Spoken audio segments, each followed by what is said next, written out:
Ubusabaniramana. Ubusabaniramana.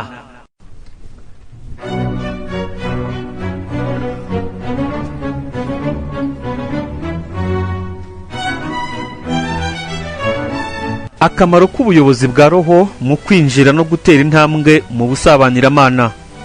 Mu gihe Tobi yategekaga kujya irajesi yaravuze ati ko ntazi inzira, nuko se amutegeka kugenda amubwira ati shaka umuntu wizeye aguherekeze. Nanjye rero nkubwire gutyo Filoteya wanjye, wumva ushaka koko kugana ubusabaniramana, shakisha umuntu wizeye kugira ngo akuyobore kandi akujyane, niyo nama iruta izindi. Umuhire Yohani wa Avila aratubwira ati uko byagenda kose ntuzamenya by'ukuri ugushaka kw'Imana utanyuze mu nzira yo kumvira mu bwiyoroshye tubwirizwa kandi yakurikijwe n'abasabaniramana batubanjirije. Umuhire Mama Teresa iyo yabonaga Gatarina w'Icardone akora ibikorwa byinshi byo kwibabaza, yashakaga kumwigana, kandi umuyobozi we wa roho yari yaramubujije, ariko yahoraga areshywa n'igishuko cyo kutamwumvira ku byerekeye iyo ngingo. Nuko Imana iramubwira iti mwana wanjye, uri mu nzira y'ukuri, nturebe ukwibabaza kwe.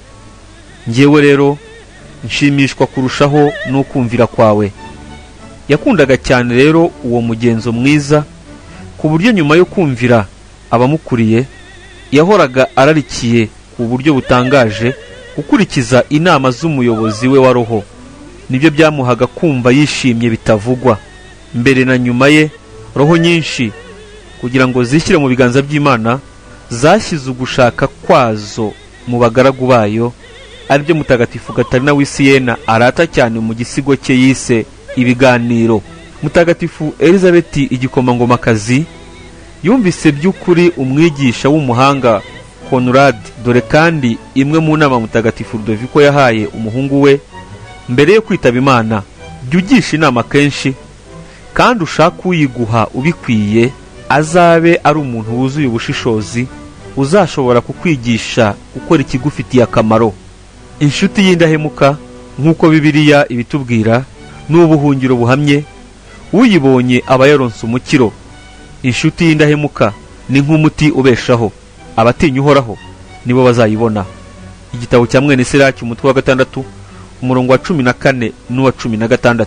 Ayo magambo ariko arareba cyane cyane ubugingo buzahoraho, kuko ari ngombwa kubijyanye n'ubwo bugingo byose kugira inshuti y'indahemuka iyobora ibikorwa byacu, ikoresheje ibitekerezo byayo n'inama zayo, bityo ikaturinda imitego n'ibishuko bya Sekibi. Izatubera nk'ikigega cy'ubuhanga mu gihe cy'imibabaro, cy'agahinda n'igihe twaguye. Izatubera nk'umuti kugira ngo yorohereze kandi ihumurize imitima yacu igihe cy'uburwayi bwa roho.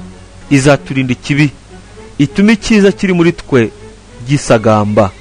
Nituramuka tuguye, izakora ku buryo tutazahangirikira ngo bituvire mu rupfu, kuko itazatinda kutubyutsa. Ninde uzabona iyo nshuti? Umunyabuhanga arasubiza ati n'abatinya Uhoraho. Ni ukuvuga bicisha bugufi, baharanira kurushaho gutera imbere mu mibereho ya roho.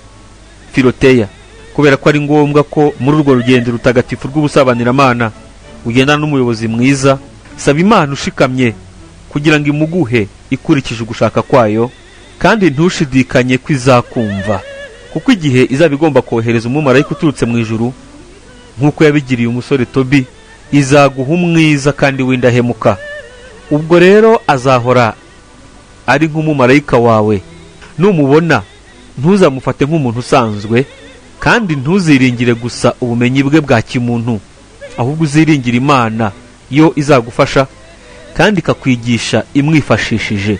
Izashyira mu mutima we no ku munwa we ibyo byose ukeneye kugira ngo ugere ku munezero. Niyo mpamvu ugomba kumwumva nk'umumarayika umanutse mu ijuru kugira ngo akujyaneyo. Muganire umukinguriye umutima mu kuri kose no mu budahemuka, umuhishurire uko bikwiye ikibi n'icyiza kiri muri wowe, nta kwishushanya cyangwa se guhishahisha. Icyo gihe icyiza kikurimo kizasuzumwa cyizerwe, n'ikibi gikosorwe kandi kibonerwa umuti. kubera iyo mpamvu imibabaro yawe izagabanuka kandi ntizaguca intege. Ibigushimisha nabyo bizahabwa umurongo kandi bishyirwe mu rugero. Uzamugirira icyizere n'icyubahiro bihagije, ku buryo icyubahiro kitagabanya icyizere kandi icyizere ntikibuze icyo cyubahiro kubaho.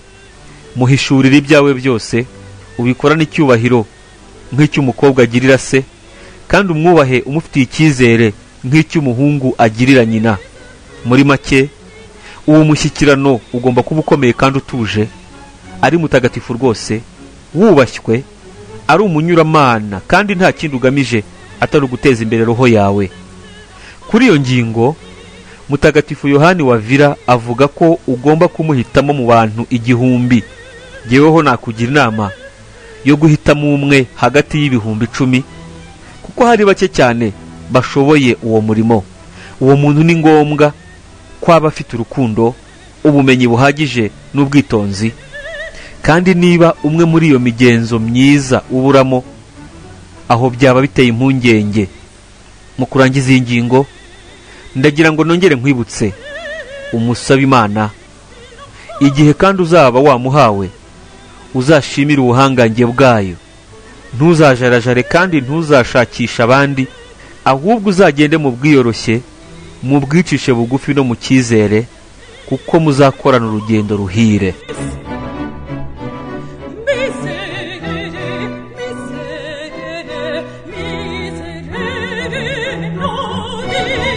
Hagomba kubanza gusukurwa kwa roho. Umukwe ati, indabyo zakwiriye igihugu, igihe cyo gukonorera no kwicira kirageze. Filoteya rero, ibyifuzo byiza nizo ndabyo z'imitima yacu. Igihe rero zipfunduye, ni ngombwa gufata urusaruzo kugira ngo dukure mu mutima wacu ibikorwa byose bibi kandi bidafite akamaro. Kugira ngo umukobwa w'umunyamahangakazi abane n'Umuyisiraheli, yagombaga kwiyambura ikanzu y'ubucakara, agaca inzara kandi akiyogoshesha umusatsi. Ni nako rero roho yifuza iryo shema ryo kuba umugeni w'umwana w'Imana, igomba kwiyambura muntu w'igisazira, ikambara muntu mushya, iva mu cyaha, hanyuma igaca kandi igakuraho ibyo byose byayitandukanyaga n'urukundo rw'Imana. Intangiriro y'ubuzima bwacu ni ugusukurwa umwanda w'icyitwa icyaha cyose. Mutagatifu Paulo yasukuwe mu mwanya muto kandi asukurwa by'ukuri. Ni nako byagendekeye Mutagatifu Gatarina w'Ijene, Mutagatifu Madalena, Mutagatifu Pelagiya n'abandi. Nyamara ubwo buryo bw'isukurwa buba ku buryo bw'igitangaza kandi buturenze. Twabigereranya n'izuka ry'abapfuye, ku buryo tutagombye gushaka kubyigezaho. Ku busanzwe, gusukurwa no gukira k'umubiri kimwe no kuri roho kugerwaho gahoro gahoro, hagenda hari ikiyongera, intera ku ntera, mu mibabaro no mu byishimo. Abamarayika bari ku rwego rwa Yakobo rushinze kuva ku isi kugera mu ijuru, bafite amababa ariko ntibaguruka, ahubwo baramanuka bakanazamuka bakurikiranye, bava ku ntera imwe bajya ku yindi. Roho iva mu byaha igana mu buzima bw'ubusabaniramana wayigereranya n'umuseke ukebye, wo utirukana umwijima ku kanya, ahubwo ubikora buke buke. Hari umugani uvuga ngo gukira buhoro buhoro bitanga icyizere gihagije. Indwara za roho kimwe n'iz'umubiri zituzaho ziruka, ariko zajya kutuvamo zikagenda zitseta ibirenge. Uwo murimo rero Filoteya usaba ubutwari no kwihangana. Mbega ukuntu bibabaje kubona roho zagerageje gushakisha ubusabaniramana, ariko zamara kubona ko zikifitemo ibidatunganye zigatangira kugira ubwoba, zikiburamo amahoro, ndetse zigacika intege, zikaba zanagwa mu gishuko cyo kubireka byose maze zikisubirira inyuma. Ariko ku rundi ruhande hari ikindi giteye ubwoba.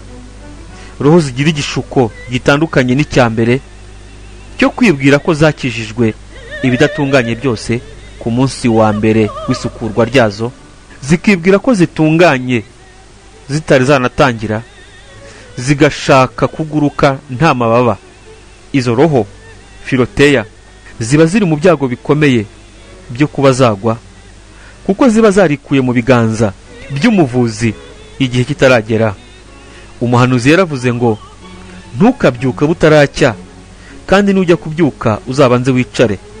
Nawe ubwe mu gushyira mu bikorwa izo nama yasabye kongera gusukurwa bundi bushya, kandi yari yaramaze kuhagirwa no gusukurwa. Gusukurwa kwa roho ntikujya kurangira, kuzarangirana n'iherezo ry'ubuzima bwacu.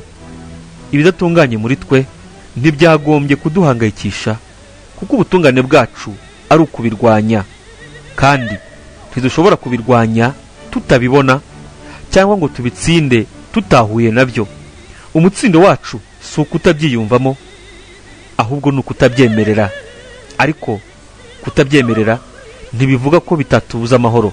Ni ngombwa kandi ko rimwe na rimwe dukomerekera kuri urwo rugamba kugira ngo tumenye kwicisha bugufi. Nyamara ntitwigira dutsindwa na rimwe, kereka igihe twatakaje ubuzima cyangwa se twacitse intege. Ubwo rero ibidatunganye n'ibyaha bito bidashobora kutwambura ubuzima bwa roho, kuko tubutakaza gusa igihe twakoze icyaha kiganisha ku rupfu. Igisigaye ni ukutemera ko biduca intege. Dawudi yasabaga agira ati, Nyagasani, urankiza ubwoba bwo gucika intege. Kuri twe ngubwo uburyo bwiza bwo guhora dutsinda muri iyo ntambara. Dupfa gusa guhora twifitemo ubushake bwo kurwanya ikibi.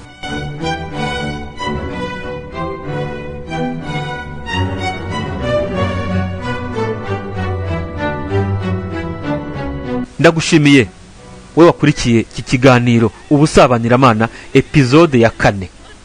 Ndagushimiye kandi uko uri budufashe kugeza izi nama nziza za Mutagatifu Francisco wa Salesi ku bantu bose wumva bazikeneye.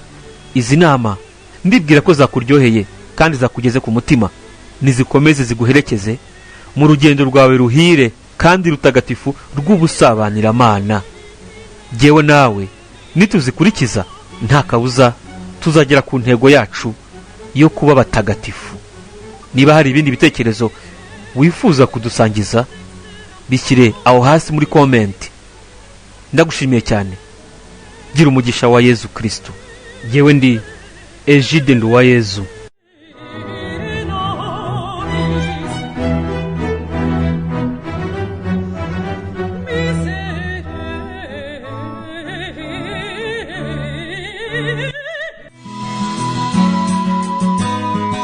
Wakoze kubana natwe mu kiganiro Ubusabaniramana.